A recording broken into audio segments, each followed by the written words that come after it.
Guild Wars 2's Visions of Eternity expansion just released a few weeks ago, and with it came 2 new story arcs. In this video, I'll be recapping the entire Visions of Eternity story in case you missed it. Hey, editor here. Before I get into the video, I just want to take a moment to thank you for the reception on my last video. It hit over 1.4 thousand views in under 7 days, and the reception to it was amazing for my first video. It really meant a lot to me, and I greatly appreciated reading your insights on the expansion. Thanks. Now, let's dive into the story.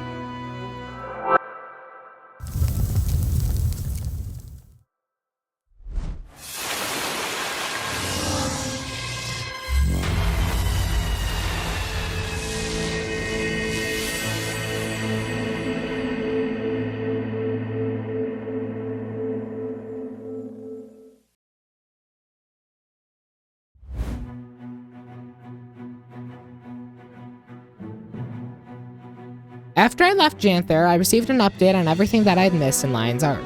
I was given a letter from Commodore Lawson requesting my presence. When I arrived, I found a scuffle between Saida's and Magnus's crews. After Saida broke up the fight, I caught up with her. Here, we learned that she took a seat on the Lion's Arch Captain Council by purchasing it from a former member. She also mentioned how her crew witnessed some unscheduled departures by various Inquest ships. Unfortunately, her technician was unable to find out any more information. I also proceeded to catch up with Canuck, who, using his earnings from Club Canuck back in Cantha, purchased a ship.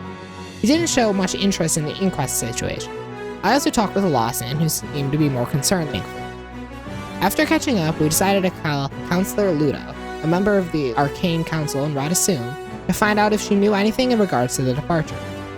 She seemed just as concerned and suggested that we meet her in Radasum. And with that, the first act of Visions of Eternity has officially begun.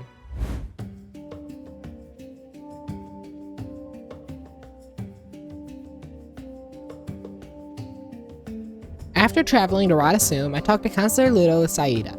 After Saida explained the situation to her, we proceeded to question some of the nearby dock workers.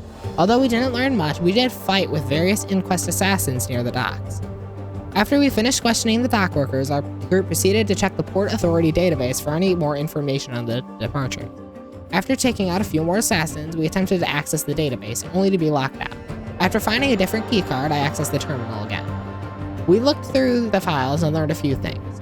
First, we learned that the Inquest had named a new leader. Alongside that, there was also a storage facility in Radanovis that was broken into by the Inquest, resulting in some of Zin's research being stolen. Before we could investigate any more, I was locked out of the system. After hacking back in, I looked through even more files. The next file we read was heavily redacted, but it did reveal that someone was approving the Inquest's transport request. We also learned that another member of the Arcane Council, Counselor Yak, who also happens to be a member of the Inquest, was requesting rations would be redirected from Tyrian Alliance vessels to the Inquest ships. The final file I was able to access told us that the head of the Arcane Council, High Counselor Flax, had ordered an audit of all records on the Port Authority terminal, much to Ludo's dismay. We moved downstairs closer to Flax's laboratory and planned to break into his lab. Ludo disguised me, and I proceeded to enter his lab. After I created some chaos by distracting a lab assistant, I proceeded to sneak past Flax, who was now scolding the assistant we just distracted. I read through some of the notes left in his office, which revealed a lot. I first learned that Flax is confirmed to be involved with the Inquest. I also learned that they are attempting to approach Castora, a land originally thought to be of men. After leaving the lab, I discussed what I found with Saida and Ludo, and planned to set sail towards Castora. Saida agreed to go with us, while Ludo decided to stay back in Radasum. Later, I arrived back in Lion's Arch. After being cleared to set sail, I gathered a small group together consisting of Canuck, Isgarin, Ritlock, and other members of Saida's crew. After catching up with Ritlock, we set sail using both Canuck's and Saida's ship. 2 weeks later, I woke up on the ship during a storm. After heading outside and catching up with the crew, the Dark Leviathan and Martingale, Canuck's ship, were attacked by Crate, and I had to deal with them. After cleaning up the crate and extinguishing the fires left behind, we were all attacked by creatures of the deep. We killed all of those and were attacked by even more tentacles. After destroying all of those, we finally got a break, and I rested for another week. When I woke up, we were surrounded by fog. We got attacked by crabs, and I ended up having to clean them up yet again. After I finished, I met back up with Saida and Isgarin. Iskaran used magic to help navigate through the fog, and I had to run and grab these packets of magic and use the resulting echoes to steer the ship. After repeating this a few times and seeing what could have happened if I messed up, we were attacked by an unknown creature which took out Kanak's ship. Once we saved everyone overboard, Kanak moped about his ship, and shortly afterwards, we finally see it.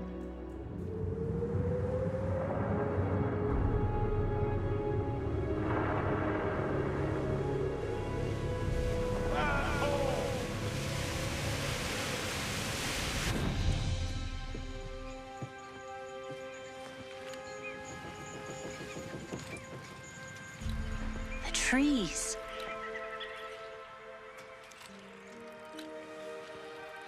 The rock formations. Coursing with magic. This must be Castora.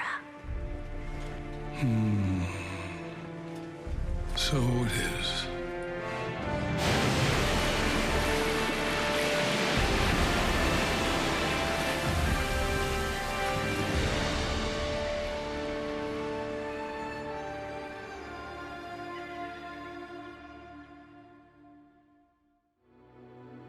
Castora. Once we finally docked the ship, I started to help unload. After finishing this, I unlocked the first of many new masteries, the Castoran Survivalist mastery line, and I took a short respite before heading inland in search of the Inquest.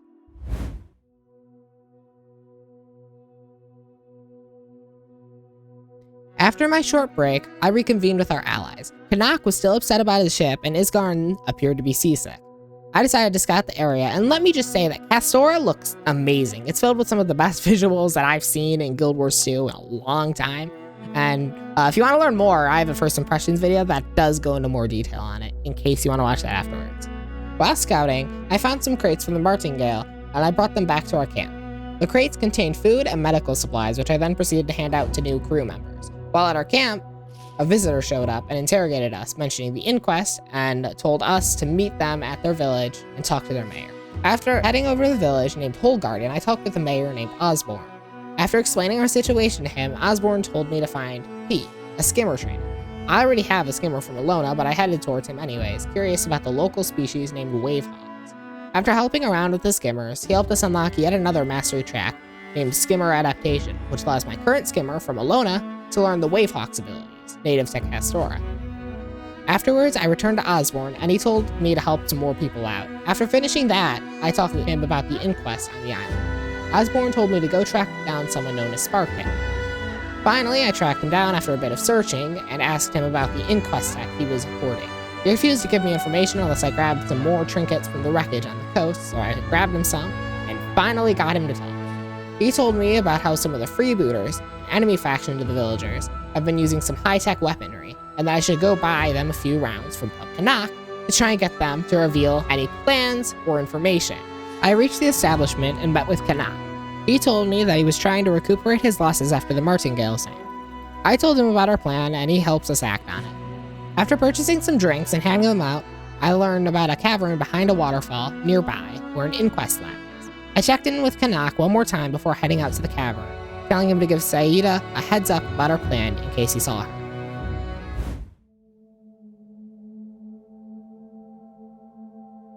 Once I entered the facility, I disguised myself as a golem and hacked various consoles within the facility.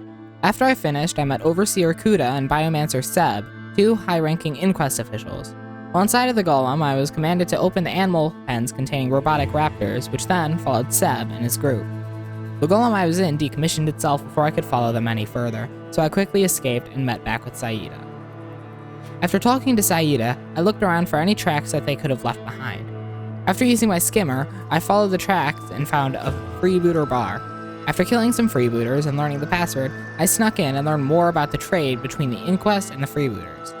The Inquest had recently provided some golems to the freebooters, and I had to deal with them fast before they were used on any villagers. I ended up leaving the bar and looked for the admin codes for the golems. I hacked all of them and decommissioned them, leaving them completely unusable for the freebooters. After I finished sabotaging them, I checked in with Saida over the comms, giving her a heads up and letting her know that I will continue tracking the Inquest north.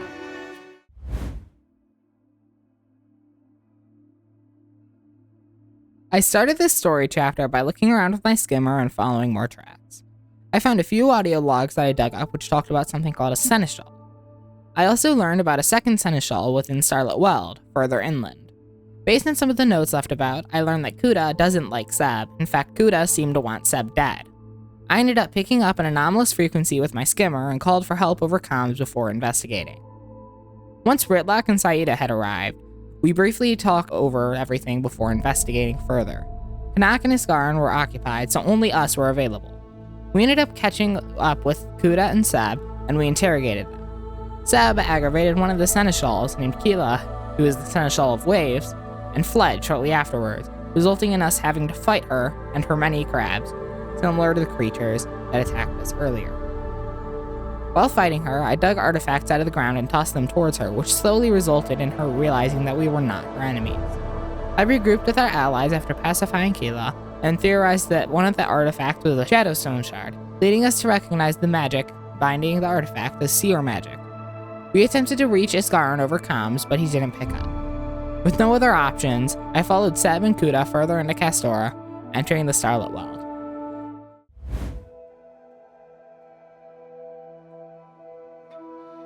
After moving forward into the Starlit Weald, I reached the Foothold Bivak, a camp near the entrance to the Starlit Weald. After quickly regrouping with Ritlock and Saida, I talked to some of the scouts nearby while easing tensions around the base. I also tracked down some leyline samples for Magister Kieran so we could analyze them and hopefully get a better idea of the local magics. I also tracked down Ember Doomforge and helped him place down some recording devices outside of the nearby Inquest cave. Once we had finished gathering intel, I went to go help Kiango and the rest of Saida's crew. When I'd arrived, they had an Inquest golem labeled PTM that was able to both talk and reason, unlike most other golems. The crew was attempting to sell him, but I managed to talk them out of it after finding some Inquest scraps and trading them to the crew. After securing PTM, I learned that it was damaged when it was captured, and that I would have to get special tools from the nearby Inquest facilities to repair it. I decided to set out at nightfall and raid the local Inquest facility. After defeating all of the guards and disabling the security turrets within the inner complex, I had to find a control panel to disable an electrical field blocking access to the main gateway. After dispatching an engineer guarding the panel, I entered the main facility and managed to obtain the repair tools I needed. Afterwards, I attempted to exit the facility, and that's when I met him. It is an incalculable delight to finally meet you, Commander. Your reputation precedes you, as I fear mine must precede me. I think you'll find me quite unlike the tales you've heard. I won't waste your time with trivialities. Both of us are far too busy for that. I want you to help me save our world.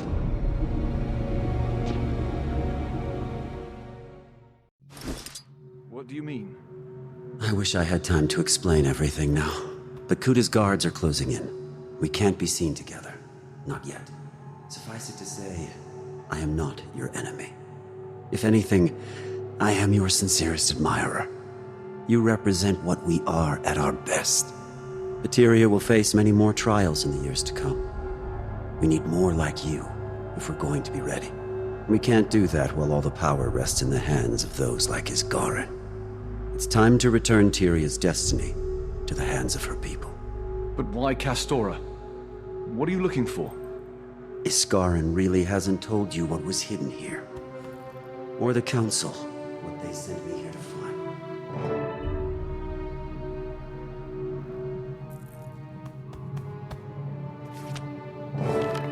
They sanctioned this? More readily than you can imagine. And they'd have kept it from you forever. They can't be trusted.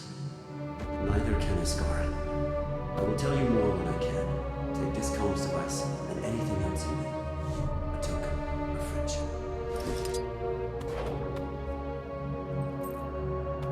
We secured the perimeter and you can't be here! After disposing of Kuda's reinforcements, I exited the base via the nearby teleporter and ran back to base with even more questions than I arrived with.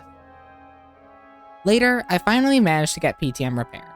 Whilst PTM was rebooting, I was joined by Kanak, who had left his pub for the time being. I also called and updated Ritlock and Saida on everything that has happened so far. They told me that they had moved further north to another encampment, so I sent Canuck to join them. Once BTM had finally rebooted, I asked him about Vlox's past, revealing they had once been an engineer in Radasum. While talking with BTM, Vlox called me and explained more. According to him, he's been working with the Inquest because they are the only tool he has available.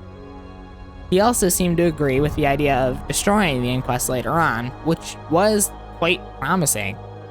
Over that comms call, he continued to talk about his goals, how he's worried that Tyria will not survive on its current course, and how he wants to remove the impediments to individuals like me.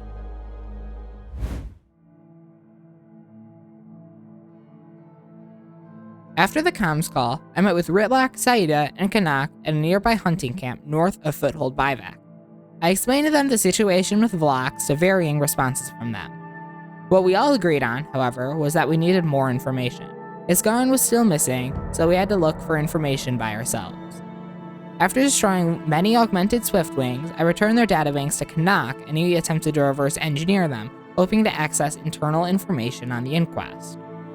While Canuck worked on them, I cleaned up more of the augmented Swiftwings. While freeing captured raptors from the Inquest control, Ritlak called me, telling me that him and Saida are heading towards some nearby ruins. Once I arrived, Canuck and Saida were arguing about Vlox. After calming them down, I helped to search the ruins for any more information about the Inquest. We found them during our search and were ambushed, and after dispatching them, we found a group of Durman Priory scholars held captive by more Inquests nearby. After freeing the researchers, we learned from them that the Inquest had been asking them about a specific artifact. However, the Inquest didn't give enough detail for them to know what artifact they were looking for. They continued searching shortly afterwards. Me, Saida, and Canuck continued to look around the excavation site ourselves, and we confirmed that they were looking for a single powerful artifact, although we still had no idea what that artifact specifically was. Thankfully, it appeared the Inquest was just as clueless as us. While checking out Seer Artifact, we triggered one of the defense mechanisms in the process and quickly took care of it. Afterwards, we checked in with some of the nearby researchers from earlier and asked if there were any experts on the Seers nearby. We learned that someone named Historian Melissa was one of the most knowledgeable on the Seers, but she was back at their camp. Me and Canuck attempted to reach Isgarin again to probe him about any more information, but once again, he didn't answer. When I arrived at the Durman Priory's camp, it was a mess, and Melissa was unavailable. I talked to other Priory members and found ways to help out while waiting here for her to finish her current tasks. When I finally got a moment to speak with Melissa, she was able to help, but she needed more artifacts to check if I wanted any new info. With the sites she gave me, I spent a while tracking them down and returning them to her. With the information she was able to gather from the new artifacts, she confirmed that almost all of the relics were ritual objects. I updated Saida with the new information that I had learned from the Priory and Melissa, and she said that it was about time to finally track down Isgarin and get some answers.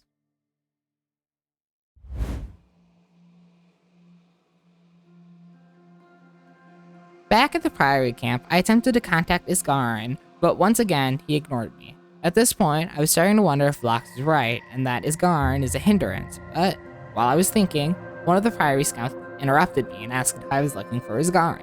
I learned from the scout that he saw Isgarin heading westward a few hours ago, and I headed after him once I thanked the scout for the information. After heading west for a while, I reached a piazza that was littered with evidence of the Inquest in combat, alongside a message from an abandoned communicator that suggested that Seb had something planned in the area. While I was looking around, I found a magical disturbance near one of the building's entrances, and moved inside, finding Isgarin shortly afterwards. When I asked him for any information in regards to the artifact that the Inquest were looking for, he ignored me and didn't answer anything. I called the rest of our group, and Ritlak said that he was on his way. Once Ritlak arrived, we moved further into this facility. It was littered with traps, which Isgarin noted that he expected, although he told us nothing about. We also found various Inquest patrols, and although they hadn't made it far into the structure, they weren't willing to leave it unguarded either. As our descent into the facility continued, we encountered more seer traps and Inquest soldiers. We noticed many dead Inquest and freebooters who appeared to have been used to trigger the traps in the facility. At the end of our descent, we found a set of doors into to a chamber that was guarded by another group of inquests. Once we had them dealt with, we ventured into the chamber. The room inside appeared to be some sort of crypt, containing a number of tombs with inscriptions near it. Some of these inscriptions said that they were lost in the rite of Dividium Nava and fallen on the doorstep of Divinity, although there was no further information about any of these. There was also mention of an object called Ancora, which appeared to be linked to these two deaths. This final investigation resulted in a seer construct awakening. It presumably hadn't been activated by the inquest. While fighting it, Isgarn stated that it was meant for him, but he didn't clarify. After we finally disabled the construct after a long and drawn-out battle, we questioned Isgarn on everything. According to him, he knew the whole time that the inquests were after Ancora, which is an extremely powerful staff that was used in the rite of Dividium Nava, an extremely powerful ritual, even stronger than what was used to create the wizards. He knew this the whole time while we were fumbling in the dark, trying to stop the inquest. He said that he would explain more once we went back to camp.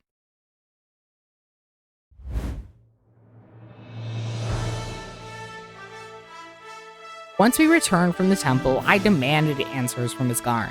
He repeated that Blocks would need Ancora if he wanted to perform the ritual and ascend. I tried to get more information out of him, but he didn't recall any more about Kastora due to the amount of time that has passed since he was last here. The inquests were still searching, so we assumed that they hadn't found Ancora yet. We also assumed that it was probably located deeper in the island.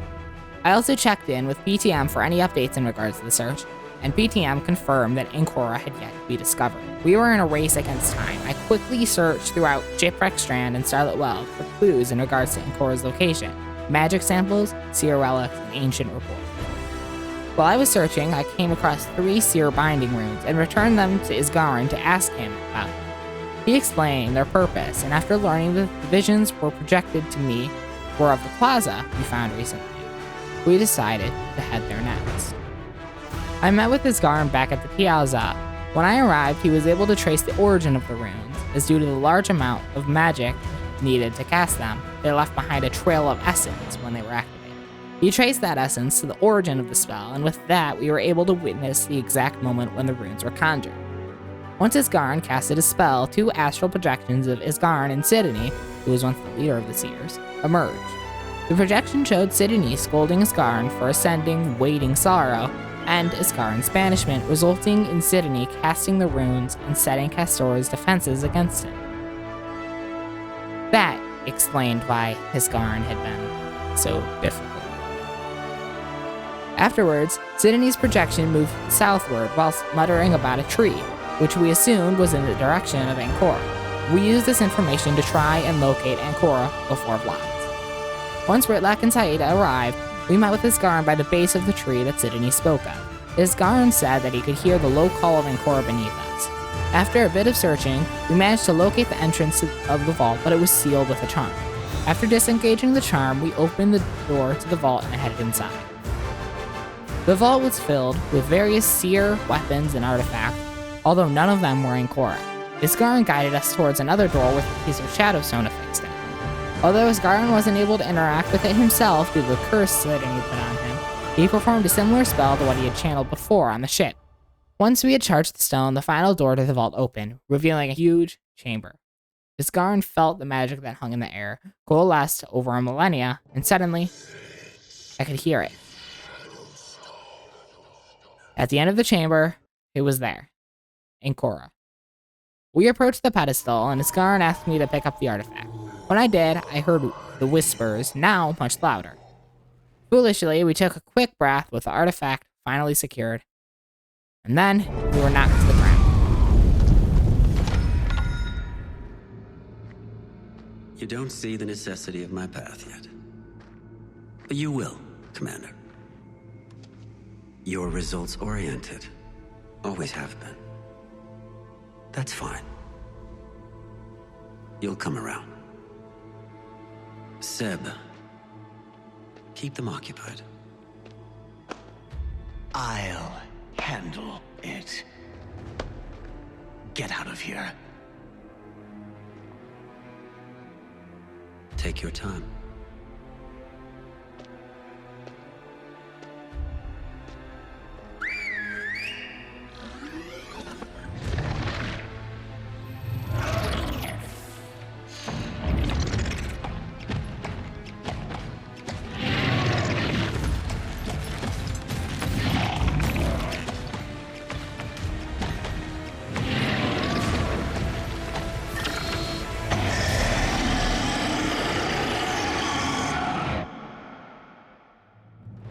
We fought Seb on foot.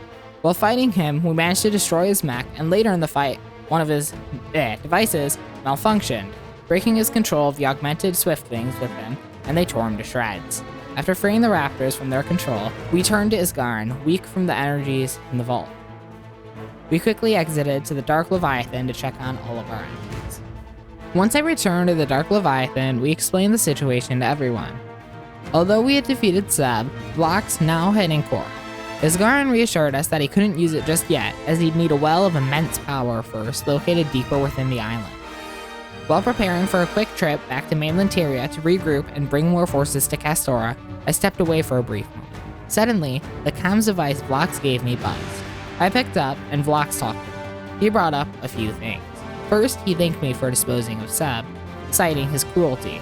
I tried to convince him to stop, but he was persistent and unwilling to change. Before he hung up, he said one final thing. You don't have to do this, Vlox. I do, Commander. Someone must. And no one else will.